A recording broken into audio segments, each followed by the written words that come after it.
दर्शक हो नमस्कार. वेधकमध्ये स्वागत आहे. मी प्रशांत आराध्य. एक ताजी राजकीय घडामोड अशी आहे. भारतीय जनता पक्षाचे विधान परिषदेचे सदस्य रणजितसिंह मोहिते पाटील जे लोकसभा निवडणुकीपासून भाजपपासून दूरच गेलेले आहेत. लोकसभा निवडणुकीमध्ये त्यांचे बंधू धैर्यशील मोहिते पाटील हे लोकसभेला उभारले होते शरद पवार यांच्या पक्षाकडनं. तेव्हापासून रणजितसिंह मोहिते पाटील आणि भाजप यांच्यामध्ये अंतर आलेलं आहे.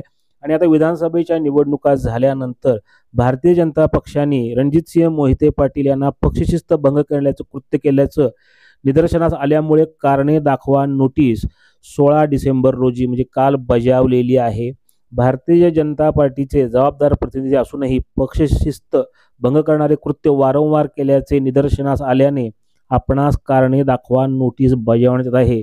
अशा पद्धतीची नोटीस कार्यालयीन सचिव मकरंद कुलकर्णी यांनी आमदार रणजितसिंह मोहिते पाटील यांना बजावलेली आहे. यामध्ये त्यांनी अनेक आरोप केले आहेत.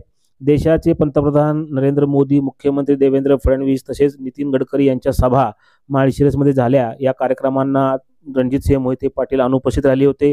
लोकसभा निवडणूक काळामध्ये आपल्या परिवारानं भाजपच्या विरोधात काम केल्याचं निदर्शनास आलेलं आहे.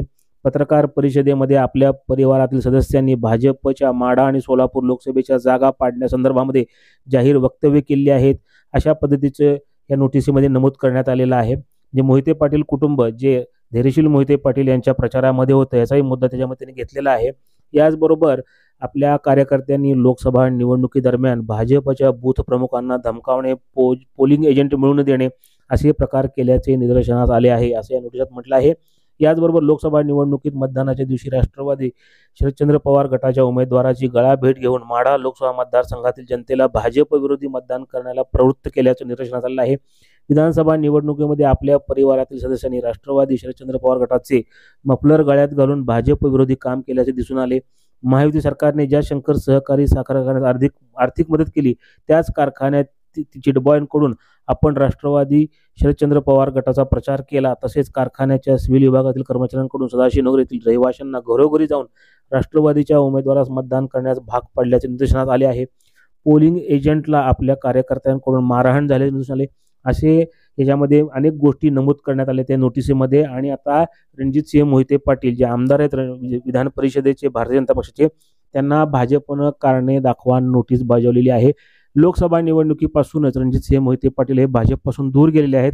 विधानसभा निवडणुकीच्या वेळी सुद्धा त्यांनी भाजपचे उमेदवार राम सातपुते यांचा प्रचार केला नव्हता.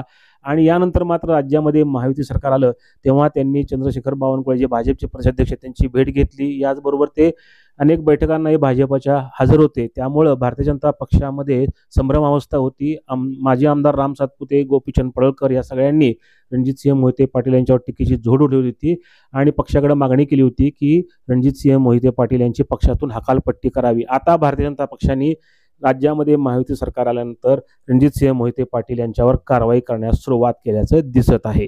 गोविंद शिल्प घेऊन येत आहे 79 ट्विन बंगलोचा भव्य दिव्य पंढरपुरातील एकमेव प्रकल्प.